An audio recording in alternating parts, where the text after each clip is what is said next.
Hey everyone, this is Jake here at Whatever, where we literally talk about whatever. This week's topic is going to be, as it says in the description, it's MrBallen reaction. And without further ado, let's just get to it.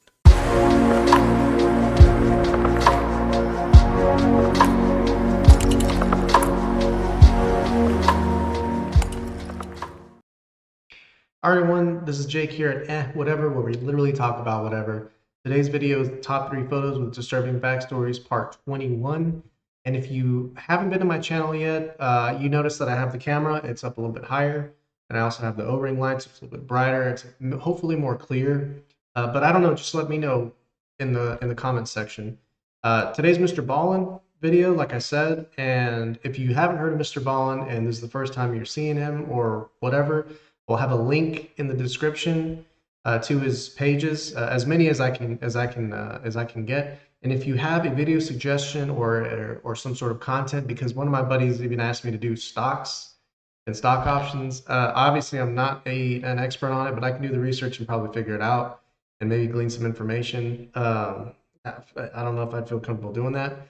The disclaimer would be I'm not a financial advisor. So there's that. So I can do it. I might work on that here in the near future. You know, with that being said, leave a like, comment, subscribe, like everybody always says. If you'd like to, I hope you can enjoy this video and just like let me know what I can do to make it better, or maybe the angle. I don't know, something. Anything helps because you're always trying to be better, and that's what I'm trying to do here on this channel. And it's a channel for y'all in the same way that, you know, y'all help me come up with stuff, content like this. So without further ado, let's get into it, and I hope you enjoy MrBallen as much as I.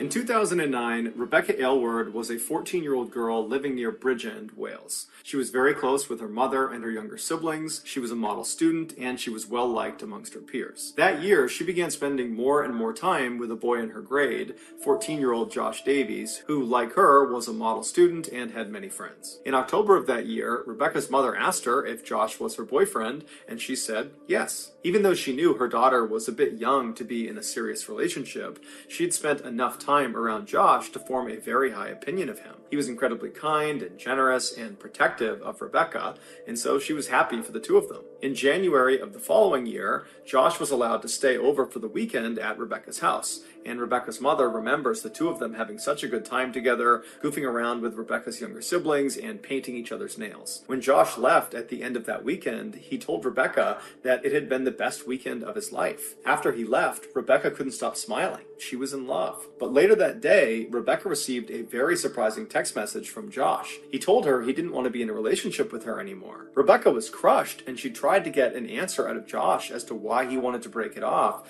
but he didn't give her one, and instead he began spreading horrible rumors about her at school, and then he went around to all of her friends and told them what a horrible person she was. And so for the rest of that school year, that's how it went. Josh just continued to mercilessly bully Rebecca for no reason. And then behind closed doors, Josh would tell his friends that he not only hated Rebecca, that he wanted to kill Rebecca, but none of...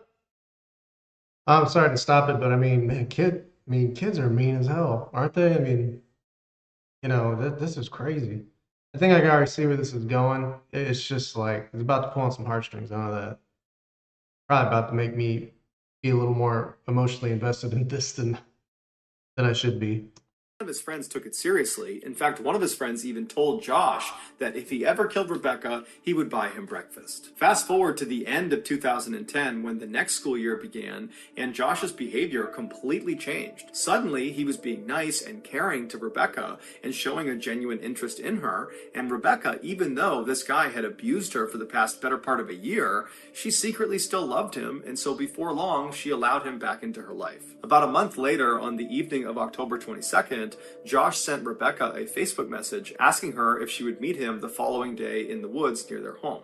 This was a popular hangout spot for teens, and so to Rebecca, this constituted a date. This would be the first official date since their breakup nearly a year ago, and so Rebecca was excited and told him, sure, I'd love to go. And so the next day, Rebecca got up early to put on her makeup and to get ready and get dressed, and then after she was all dolled up, she said bye to her mom and she headed out to meet up with Josh. Shortly after she left, Rebecca's mom got a bad feeling about this meetup, and so she called her daughter and said, hey, stay on the phone with me until you see Josh. And so the two of them chatted until Rebecca made her way to the edge of the woods, and then she says to her mom, oh, I can see Josh, he's walking towards me, everything is totally fine, I love you and I'll see you later. After she hung up the phone, Joshua walked up to her, said hello, took her hand, and then walked her back into the woods. That morning, Josh had changed his profile picture on Facebook to be an image of the woods where they were having this meeting.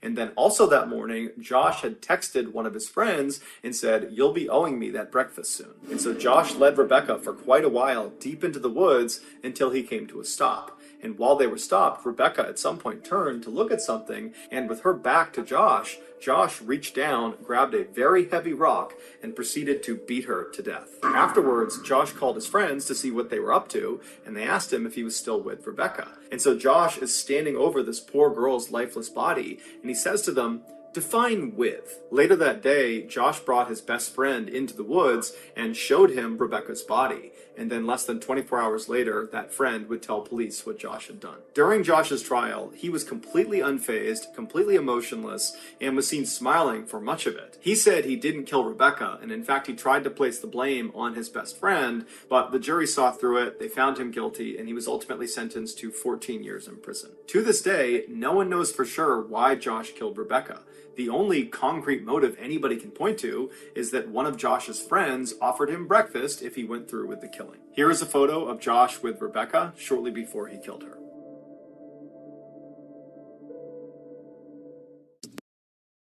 Oh, God. I'm telling you, man.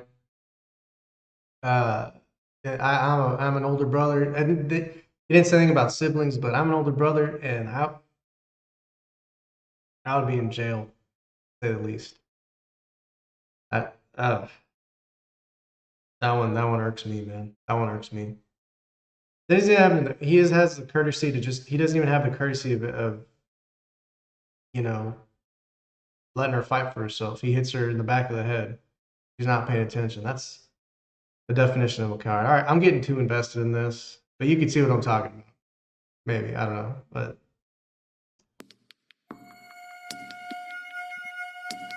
At the start of World War II in 1939, the Kingdom of Yugoslavia did its best to stay neutral and out of the war. But on March 25th, 1941, they finally caved to Nazi pressure and signed a treaty that aligned them with the Nazis. 2 days later, Yugoslavian military leaders who were unhappy with this treaty overthrew their government and installed a new king in hopes he would be able to keep their country out of the war. But upon learning of this coup, Hitler issued a directive that classified this new Yugoslavian government as hostile and ordered its invasion. 10 days later, on April 6th, the Nazis invaded Yugoslavia, and then 11 days after that, Yugoslavia surrendered. But despite their speedy victory, the Nazis struggled to maintain control of the country because of local resistance groups that fought them at every turn. One of the primary resistance groups was called the Partisans. 3 months after the Nazis' invasion, a 15-year-old girl named Lepa Radic and her family, who all lived in Yugoslavia, were arrested by the Nazis. 3 of the men in Lepa's family were members of the Partisans,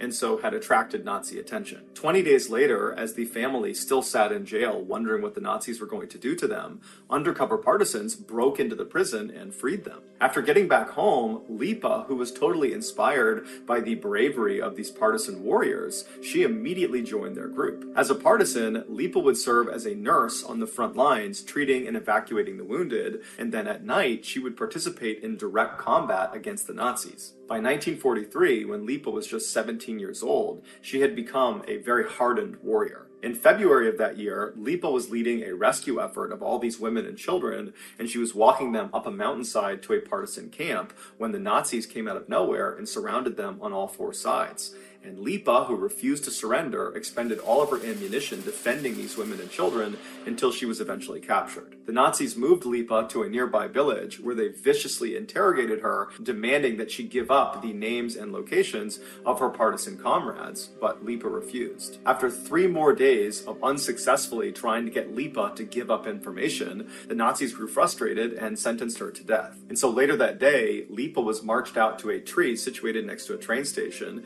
and hanging down from one of the branches was a noose, and under the noose was a table. With her hands tied behind her back and only wool socks on her feet, the 17-year-old girl calmly climbed up onto the table and stared down at the crowd. As the noose was being tied around her neck, the Nazi commander gave Lepa one more chance to give up information about her partisan comrades, and if she did that, they would spare her life. The Nazis had brought out a cameraman to document this execution because their plan was they would distribute the pictures all over the country to scare the partisans into submission, that this is what happens if we catch partisans. And so with the cameras flashing away, Lepa famously turned to face this Nazi commander and glared at him and said, "Those who you're asking about will reveal themselves when they wipe out all of you evildoers to the last man." After this, Lepa was hanged.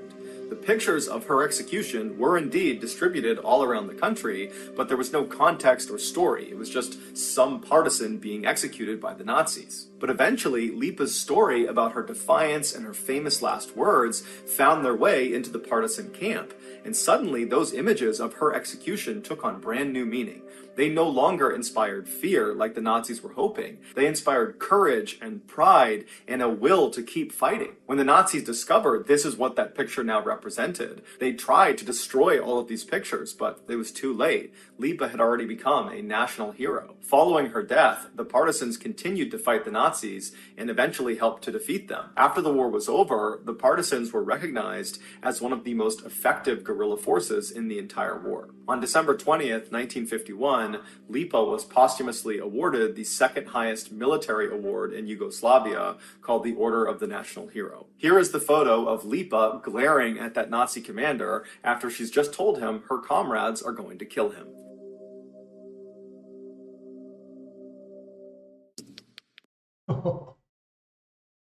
That woman is BA.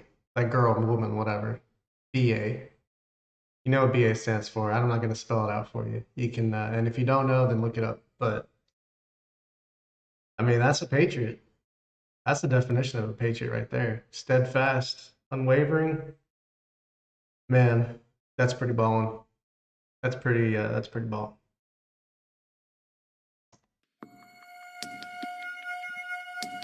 In 2017, Steven Weber was a larger-than-life 38-year-old DJ living in Louisiana. That year, through a mutual friend, he met Kenesha Antoine, who was a 38-year-old lawyer also living in Louisiana. And as soon as they met, they immediately hit it off and began dating. They both had always wanted to travel the world, but they never got around to it because life always seemed to get in the way. But now that they had each other, and so therefore had travel partners, they decided they couldn't wait any longer, and so they created a bucket list of all the places in the world they wanted to go, and then over the next couple of years, they began checking places off their list. In 2019, when Kenesha was going to turn 40, they decided they needed to go somewhere really special to celebrate. And so they checked their bucket list to see where they hadn't gone yet, and they ultimately settled on going to East Africa because there was a resort there they had always wanted to stay in.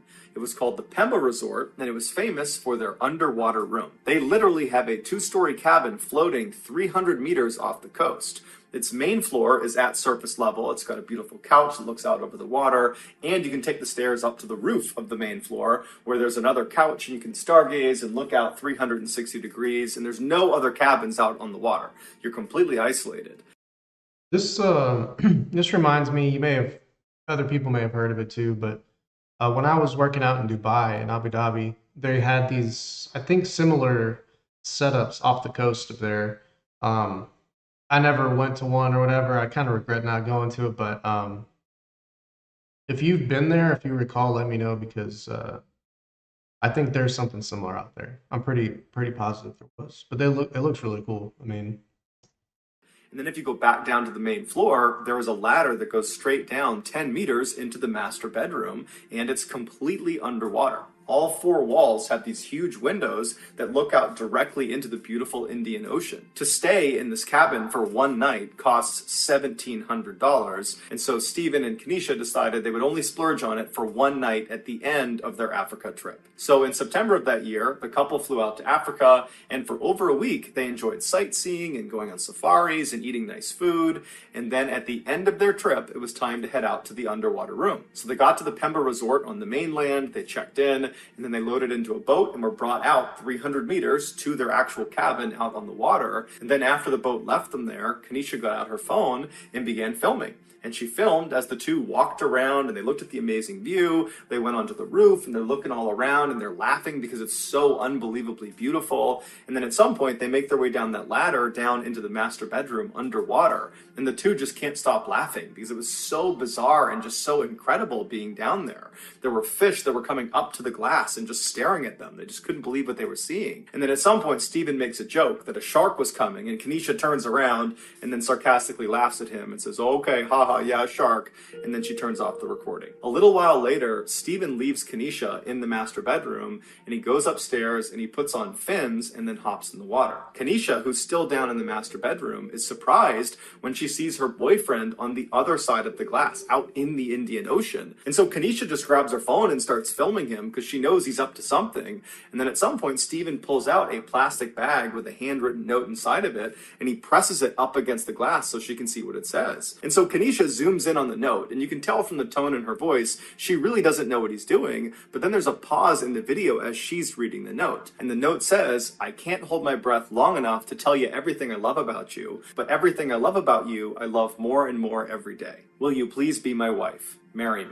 Kenesha is so astounded at this proposal. You can tell she's almost crying. She's so excited. And so as she just continues to film him, Stephen pulls out a ring and he holds it up to the glass. And now at this point, Kenesha is just beside herself. She couldn't be happier. And so Stephen closes the ring box, he grabs the letter, and he swims up out of view back to the surface. And Kenesha turns off the recording, turns around, runs to the ladder, and climbs up to the main floor to give Stephen her answer that yes, she would marry him. But when she got up there, she looked around and Stephen wasn't up there. And so she's yelling for him, she's looking around, waiting for him to show up, but he's not. And so she runs up onto the roof of the main structure to get a better look around to see where he went. But when she got up there, she looked down and there's nothing but ocean. There's no sign of Stephen anywhere. And so starting to panic, she runs back down to the main floor at surface level, and now she's frantically yelling for Stephen, yelling for him to come to the surface. Where is he? Where are you? But there's no response. Kenesha is all alone out in this cabin in the middle of the ocean. She has no way to contact anyone on the mainland, and so she has no idea what to do. She doesn't know if she should just jump in the water to go looking for him. She doesn't know if he's maybe playing a joke on her. She just doesn't know what's happening. And so she just reflexively begins screaming out for help, hoping that somebody will hear her and come help her find Stephen. And after a little while, some boaters not too far away hear her yelling out for help. They come over and they, along with Kenesha, begin looking, and they ultimately find Stephen. But by the time they found him, it was too late. He had drowned. The details of exactly how he managed to drown or exactly where he was when they found him are not listed online. Here are the final photos of Stephen Weber.